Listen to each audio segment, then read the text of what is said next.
elections, we're joined at the India Today Conclave South by the BJP's President Jai Prakash Nadda. Nadda ji, welcome to the India Today South Conclave. This is the first time that you've ever come to a conclave after having become president, and we are delighted to have you with us. Thank you so much for joining us at the India Today Conclave South. Thank you, Rahul ji. Really, it's for the first time that I've come to India Today Conclave, and I really thank you for giving me an opportunity, and I also thank you for giving me an audience with such an illustrious audience and gathering, which I can see. And yes, through your channel, I'll get an opportunity to communicate my ideas and the ideas of Bharatiya Janata Party to millions of your viewers. Thank you very much for giving me this opportunity. Nadda ji, I want to start by asking you about the significance of this round of assembly elections. 824 seats, about 18% of India's electorate. The large focus has so far been on West Bengal. But from the perspective of the Bharatiya Janata Party, how important are the southern states in your calculation? Tamil Nadu, Kerala, Puducherry. Do you see the BJP as a fringe player in this election in the south, or do you see yourself as using this election as a stepping stone going forward? You see, we take every election in an important way, and we take it very seriously. This time we have got an opportunity to prove ourselves in the southern states, and we want to avail this opportunity, and that is why we are going in an aggressive manner on issues which are related to development, and which is also related what has stopped the development in the south and how we can go forward under the dynamic leadership of Shri Narendra Modi ji. All these issues we are going to put forth before the people, before the electorate of the southern states. I find that in this elections, we are going to form the government in West Bengal, we will retain Assam, and we will, NDA will win in Tamil Nadu, and we will form government in Puducherry, and we will do good in Kerala. This is what we feel.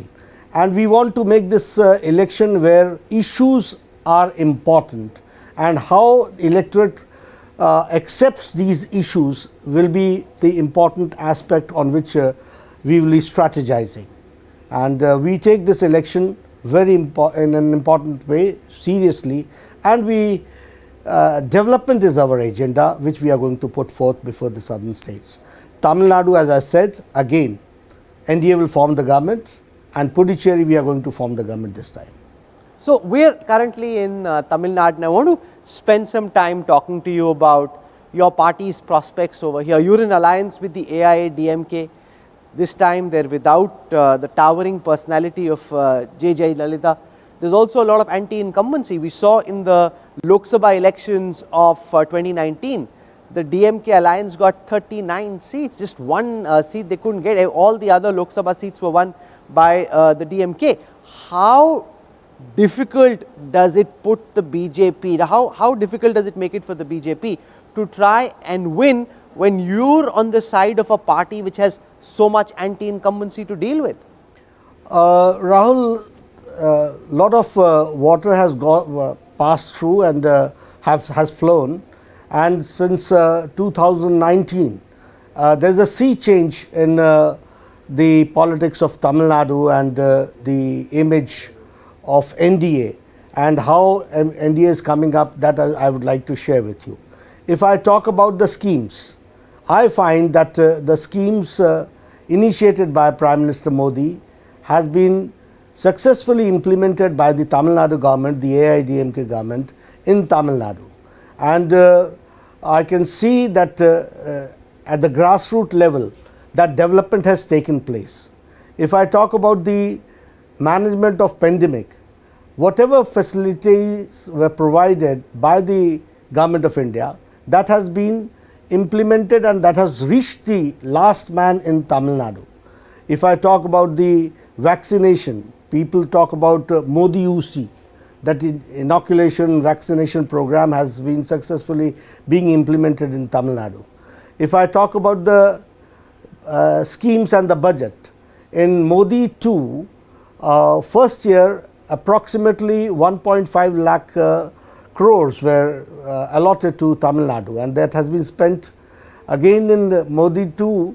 The second year we have allocated 2 lakh crores for metro, for railways, for highways, for pharmaceutical hubs, and for other development which are taking place in for solar park in Tamil Nadu. All these developments are taking place in Tamil Nadu. If I talk about the cultural identity, Prime Minister Modi has seen that the cultural identity of Tamil Nadu is brought forward not only on the national forums but also on international forums. And here in Tamil Nadu also, it was Modi ji who gave the permission for Jallikottu. If I talk about the Vetri Vale, that has also been accepted, very much appreciated by the people of Tamil Nadu. So if we are talk on the cultural side, the social side, the development side, lot of development is taking place in Tamil Nadu, and the popularity of Modi ji is immense. So we feel, and there is no anti-incumbency and there is no pro-incumbency towards DMK. So, and if I talk about DMK, people have not forgotten the whole UPA government. The people have not forgotten. When I talk about 2G, it means 2 generations of Maran family involved in corruption. If I talk about 3G, it is the Karunanidhi family which is has been involved for 3 generations in corruption. If I talk about 4G, it is Congress party which has been involved in corruption for 4 generations, and people have not forgotten it, and there is no pro-incumbency for DMK party, and there is no anti-incumbency against AIDMK. So I am very optimistic about it, and I feel that in coming times the election will be fought on issues, and we are going to take these issues very aggressively among the people. And the Vetri Vale issue, if I talk about the presence of Bharatiya Janata Party, person or a leader like Stalin, who is an atheist, if he has to hold the Vetri Vale, this means that the issues raised by Bharatiya Janata Party has been well accepted by the people of Tamil Nadu, and that is why he has to also succumb to the issues which have been raised by us. So there is a lot of water has flown after 2019, and in 2021 elections we are going to form the government. Nadda ji, the politics of the South, especially the politics of Tamil Nadu, has largely been opposed to the idea of a domination by the Hindi speaking UP walas, Bihar walas, and your party is largely seen as a big champion of the Hindi language. आप हिंदी बोलते हैं, बड़े गर्व से बोलते हैं. Do you see this as a clash between what the Tamil people aspire for, their own identity, their own language, vis-a-vis the idea that the RSS and the BJP would like to foist on Tamil Nadu this idea of one India which speaks one language and is homogeneous in its approach to politics and its view of the world? Rahul ji, here I would like to say that lot of misconception has been created in past just after independence. Lot has been said about RSS, lot has been said about the Bharatiya Jansangh and later about Bharatiya Janata Party, which is not it is not the correct thing. The reality is that Bharatiya Janata Party believes in federalism, Bharatiya Janata Party believes in nationalism, but Bharatiya Janata Party believes in regional aspirations, and it is the Prime Minister Modi ji who has taken the literature of Tamil Nadu, the saints of Tamil Nadu, and the culture of Tamil Nadu not only on international, not only on national forum but on international forum. So the regional identity has to be protected, the regional language has to be protected. And if you see in this education, new education policy, the national education policy which came last year, what we have said that the medium of instructions till 8th class will be regional. So we have we consider that the regional language, regional culture has to be taken into consideration. And our philosophy has been, Rahulji, that think globally, act locally. So, when we act locally, it is Bharatiya Janata Party which has taken out an issue like Vetri Vale, and it is atheists like DMK and Stalin who had objected to it. So, we are the organization, we are the political party who support the regional aspirations, and there should be an assimilation between the national, federal structure and the regional aspirations. I will just try to explain you, Rahulji. For first 20 years after independence, Congress ruled Tamil Nadu, and what happened? That the regional aspirations were ignored, and it was not only ignored, the regional aspirations were suppressed. And what happened? That there was an upsurge and the regional party came into existence. First DMK, and later on there was a split, the AIDMK and DMK came into existence. But Bharatiya Janata Party believes that we will, who protected Jallikattu? It was Prime Minister Modi who has taken care.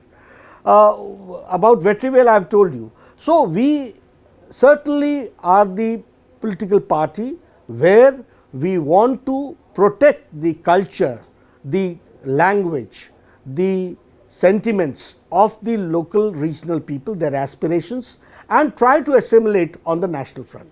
So, we are not one language party and domination of North or domination of Hindi speaking. No, we respect, and we respect in letter and spirit, Rahulji. It is not just a lip service which Congress has been doing for so many years. We believe in it, and that is why at least I have got confidence in me, and my party has the confidence that under the dynamic leadership of Prime Minister Modi, we will make through Tamil Nadu also and in southern states. Now, Nadda ji, in the time that I have spent over the past few days talking to politicians in Tamil Nadu, the one sense that I pick up is that there is a perception here in Chennai and outside that the BJP is remote controlling the AIDMK, that you are dictating to Edapadi Palanisamy and O. Pannirselvam how the AIDMK should act. Now, this is a strong perception here. As the BJP president, what do you have to say to counter this growing belief in Tamil Nadu's political circles that it is the big brother sitting in Delhi who is dictating to the regional leaders in Tamil Nadu what they should and should not do? No, we do not do that. That is not our style of functioning.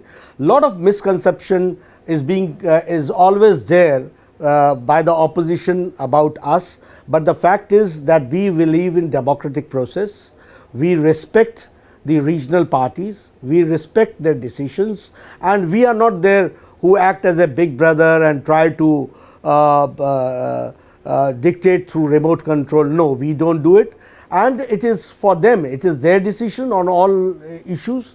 Had it been so, when we come to the alliance and the number of seats, it is a very democratic process which we have adopted. So, had there been a remote control, things would have been different. No, we do not believe in it. We believe that we should be pragmatic, we should be practical, and we should, in a democratic manner, we should give everybody the freedom, and it is their party, they have to run the show. But yes, in Tamil Nadu, whatever happens, the DMK, the opposition parties are to blame only Modi ji, only central government. This is not fair, and this is not done. The fact of the matter is that we believe in the spirit, letter and spirit of federalism, and also we give the autonomy to the respective political parties. Nadda ji, one of the questions that is being asked so often here is the question about Sasikala. Now, Chinnamma came back from Bengaluru. There was a perception that she would be in active politics. Now she is staying away.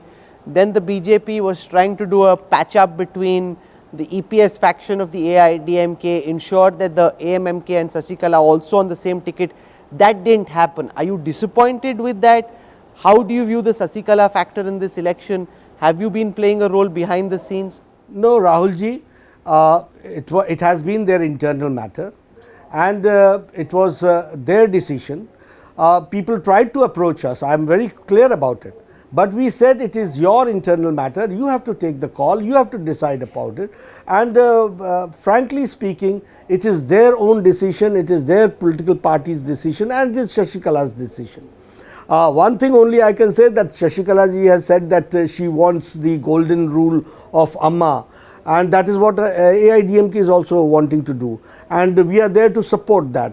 So certainly what Shashikala wants, that is being implemented by AIDMK, but as I told you that people try to approach us, but no, we have said very clearly that we don't interfere in any political party's work.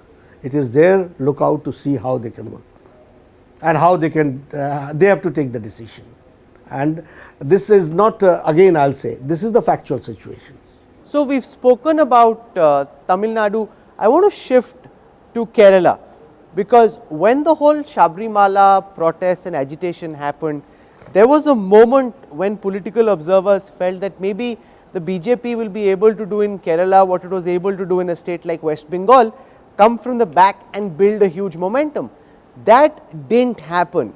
Do you look at that as a missed opportunity? Where do you think the BJP faltered in Kerala at that time, and how do you see the BJP's role in the Kerala election, which is largely seen as a fight between the LDF on the one side and the UDF on the other? First of all, as far as the Sabrimala is concerned, the stand of CPM has been dubious. The stand of Congress party, the UDF, has been very dubious. It is only Bharatiya Janata Party which has taken stand, and it is consistent in its stand. You see, we don't take such decisions only on the issue of how we are going to gain in politics or how it will be a political gain. We decide things on merit, and we decide things on our thinking process which the party has developed. And the thinking process is that to protect the cultural identity, the religious identity, and to see to it that the heritage is conserved. So keeping that factor in view, we have been consistent. We may get the benefit in elections, we may not get it. We may get benefit not in this election, in coming elections, but we want to put the record straight that we are the only consistent political party who has the intention to protect the cultural identity, the religious identity, and not on for political gains, but for the betterment of the people and for the spirit of federalism, nationalism, and for the religious sentiments. That is what we take care as far as the Sabrimala is concerned. And of course, we have done good in the local self-government elections, we have done good in panchayat elections, and in coming times we will do good in the Vidhan Sabha elections also. I will just try to explain you, Rahul ji. Our vote share has increased from 5% to 16% in Vidhan Sabha election, and in Lok Sabha election it has increased to 19%. But the situation is that whenever in any seat we come to a winning situation, there is a compromise between LDF and UDF, and they try to see to it that whoever can defeat, we should defeat BJP. That is what is happening. So it is not getting transferred in seats, but this time I must assure you that we will be doing good. People are fed up with the left and the UDF. Both are involved in scams. Both are scamsters parties. One is involved in gold scam, sprinkler scam. The other is involved in solar scam. So both parties are involved in corruption, and people are fed up. They are looking for alternative. Yes, both the parties believe in appeasement. ये तुष्टीकरण की राजनीति करते हैं और हम संतुष्टिकरण की राजनीति करते हैं. तुष्टीकरण की राजनीति में जल्दी जवाब आ सकता है, लेकिन संतुष्टिकरण में फाइनल जवाब और परमानेंट जवाब आता है. सो we are going, if that is the only way where we can protect the national aspirations, the regional aspirations, and we can go with the ideology of development, I think that we should go forward, and as I said that we will do good in Kerala elections. Sir, क्या आपको कभी कभी लगता है कि मोदी जी का जादू दक्षिण भारत में नहीं चलता? क्योंकि अगर आप वेस्ट इंडिया लेते हैं, नॉर्थ ईस्ट लेते हैं, ईस्ट लेते हैं, नॉर्थ इंडिया लेते हैं, स्पेशली द हिंदी बेल्ट, सब जगह बीजेपी ही बीजेपी है, लेकिन केरल हो या तमिलनाडु हो, कहीं लगता है कि जो जैसे ही सदर्न पेनिनसुला स्टार्ट होता है, बीजेपी का जो विजय रथ है वो वहाँ पे आके रुक जाता है. नहीं, रुकता था, लेकिन अब नहीं, अब हम बढ़ते ही चले जा रहे हैं. यू सी, अभी बाई इलेक्शंस हुए in Telangana, we have won Dubbaka seat. Above Dubbaka seat it is the Chandrasekhar's seat. On the right hand side it is the Chandrasekhar's son-in-law seat. On the southern side it is the Chandrasekhar's son's seat, and we have one Dubaka seat. We have done very good in Hyderabad Municipal Corporation. We have been doing good in Karnataka, and in coming times we will do good in Kerala also, and Puducherry is going to be, we are going to form the government. So there is going to be a change, and this time we are going to break it in South also. No, but in Kerala there has been a constant LDF to UDF cycle that may break in this election, but even then the fight is largely between the left and the Congress. What is the alternate vision, Nadda ji, that the BJP offers to the voters of Kerala? Why is it that you believe voters in Kerala should perceive you as a genuine alternate to this cycle between the LDF and the UDF? First of all, development. Number two, no appeasement, but development of all. And people are fed up with appeasement.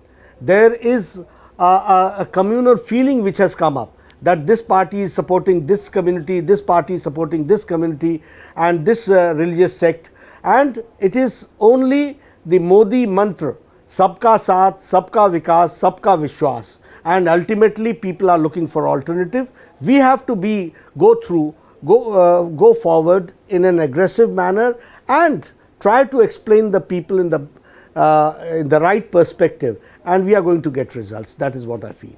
I want to come now to Puducherry.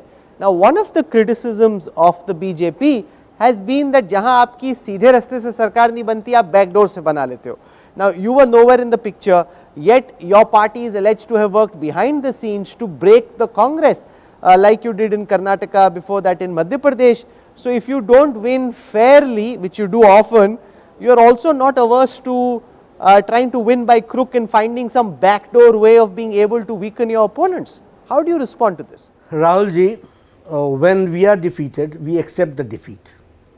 When there is something wrong in our party, we accept it.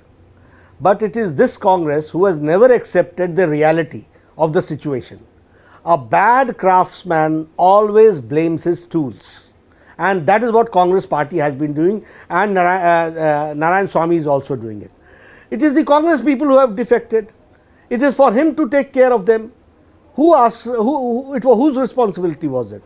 And whenever there is a problem in your party, BJP has done it. What is this? This is absolutely wrong, and they are not able to handle their own affairs. There was discontentment in the party. There is discontentment among the people in Puducherry. They were fed up with the corruption of Narayan Swamy government, and there was no development taking place. There was a public rally of Prime Minister Modi, and the turnout has given the signal that people want change there. So we have to understand, and when you are not performing, you blame the others. This is not fair to us, and I feel that it is because until date there is no realization. You see, realization is the first step of making your ideology or your party victorious. But when you are not realizing, Rahul ji, what can the other party do, and what can BJP do?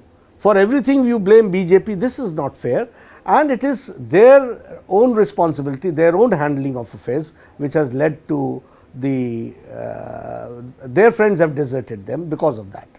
So, we are at the India Today Conclave South, but I also want to ask you a few questions about the big battle in West Bengal, which is the most hard fought, bloody, brutal battle that we are seeing in this round of assembly elections.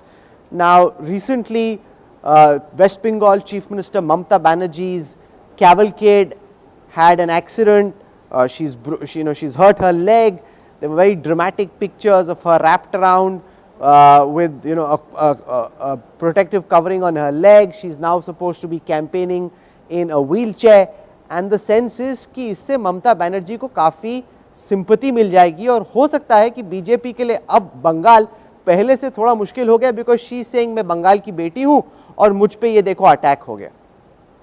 First of all, I wish for a speedy recovery of Madam Mamata Banerjee and the West Bengal Chief Minister. God should see to it that God should help her for a speedy recovery. As far as the incident is concerned, the Election Commission is yet to give its report, but I find that there is a deviation in the statement of Mamata ji, what she gave after the incident and what she gave yesterday. That itself speaks volumes about the incident. And you see, सच्चाई कभी छुपती नहीं है और बंगाल के लोग are very politically active also and politically alert also. They understand things. So of course ममता जी ने ये कोशिश करनी है, TMC ने कोशिश करनी है, and that they should do. But people of Bengal are very what I'll say alert on issues related to politics. So they are going to react accordingly, and they are not going to, there will be no sympathy wave that way. The opinion polls that have come, Nadda ji, over the last few weeks seem to suggest that the TMC still retains an edge in West Bengal, while the BJP is doing way better than it did in the last elections, including in the Lok Sabha elections. You are still not able to bridge the last 3 to 5% gap. How confident are you that between now and the first phase of polling and going up till the last phase of polling, you will be able to bridge this 3 to 5% gap which multiple different opinion polls are currently capturing in West Bengal? Rahul ji, you have used the word still. Still they are 3% above, and still the election and polling is to take place. I am confident that this time Mamata ji is going to be defeated. People are waiting to for the opportunity, and they are waiting for a free and fair elections, and I am confident that they are going to reject Tolabaji, they are going to reject Pishi Bhaipo, they are going to reject the cut money culture, they are going to reject the appeasement policy, and they are going to reject the criminalization of politics. And the befitting reply West Bengal people are going to give to TMC. I want to ask a few personal questions. Now, you were made BJP president at a time when former BJP president Amit Shah went and joined the Home Ministry. His term as BJP president got over. Now, that is like having to become captain of the Indian team after Virat Kohli or after Sunil Gavaskar or after Sachin Tendulkar. How difficult was it to go in and try and fill such big shoes and having to do the same job that Amit Shah ji did before you? Were you always concerned about being judged by people within and without, that Nadda ji to ye kar rahe hain lekin isi situation mein Amit Shah kya karte? You see, this problem comes only when in your thinking you think in terms of I. I think in terms of we. When I talk about Bharatiya Janata Party, I don't talk about I. I talk about 18 crore BJP members, a galaxy of leaders, and I believe in what I always say is that collective leadership, under the dynamic leadership of Prime Minister Modi. So, we are all collectively going forward. Where you have taken the example of Virat Kohli, you have taken the example of Indian cricket. What I say, I will give you the example of sports only. Becoming a captain of a team does not change your placement in the game. Supposing if you are a middle order batsman and you become a captain, you don't take the opportunity of becoming the opening batsman. Supposing in a football, you are a full back and you become the captain. So, you don't become a centre forward player. The same way here also JP Nadda has got his own style of functioning, and it is a functioning where we take the views of our every important leader and collectively we go forward. So, I do not feel that because the captain has changed, the style of functioning of Bharatiya Janata Party is going to change. We are working in continuity, and it is an addition that I have got an addition of Nitin Gadkari, I have got an addition of Rajnath Singh ji, I have got an addition of centre forward player like Amit Shah, and I take everybody into consideration, so I feel more strengthened. So, it's the Bharatiya Janata Party shoe which I am filling, and all together we are a strength to reckon with. So, I do not feel that anything is going to go the other way around, because it adds to the strength, and as a captain I am a person who take everybody along, and so under the dynamic leadership of Prime Minister Modi ji, who is not only acclaimed nationwide but internationally also, it is an opportunity for us to work under his guidance and to see and build up the party, and that we do. Nadda ji, as we conclude, what's your sense of the state of the opposition in the country? Do you feel your task is slightly easier because of how weak the opposition is? If you had a more formidable opposition, would then Indian politics have looked different in your view? And we saw Rahul Gandhi, for example, in Kerala recently, swimming with the fishermen, jumping in, in those images that came out, you can see he has six-pack washboard abs. How do you see Rahul Gandhi's politics? Because very often I see you are tweeting very aggressively against him, and people in the Congress say if he is so useless and so inconsequential, why is Nadda ji and the entire BJP trying to take him on so often? You see, there has been no tweet against Rahul Gandhi on a personal issue. It has been always on the political issue which I have been tweeting, and I have been tweeting because in Congress party the projection is always of Rahul Gandhi. Even your media also, or everybody takes him accordingly. So, it becomes our primary responsibility to respond, and I want a credible opposition. That is what I want. But if I do not get, what can I do? It is for them to take care, it is for them to take the call, it is not for me to take the call. But yes, we believe in politics which has got content, politics which is for the nation, politics which is for the people, politics for becoming an instrument of change for the common man, and for that we are working. Nadda ji, this is the first time we have had an opportunity to interact with you in a conclave setting. It took us a great amount of persuasion to convince you to join us, and I am very glad that you did. I want to thank you on behalf of the entire team of the India Today group. We want to thank you for having joined us at the India Today Conclave South. You have a big battle in Tamil Nadu, you got a big battle in Kerala, and then the biggest of all battles in West Bengal, apart from what is happening in Puducherry and Assam. So, you have spoken about your vision for these elections and your party's roadmap in the South. Thank you so much for joining us at the India Today Conclave South. BJP President JP Nadda. Rahul ji, I would like to thank you for giving me an opportunity to speak on the issues related to South. It was you really requested, and I accepted the invitation. I really thank you for giving me this opportunity and giving me this opportunity to address such an illustrious gathering, and through them and through the channel addressing the issues related to South to your millions of viewers. I really thank you, Rahul ji, for giving me this opportunity. Thank you so much. Thank you very much for joining us, Jai Prakash Nadda. Thank you very much, sir.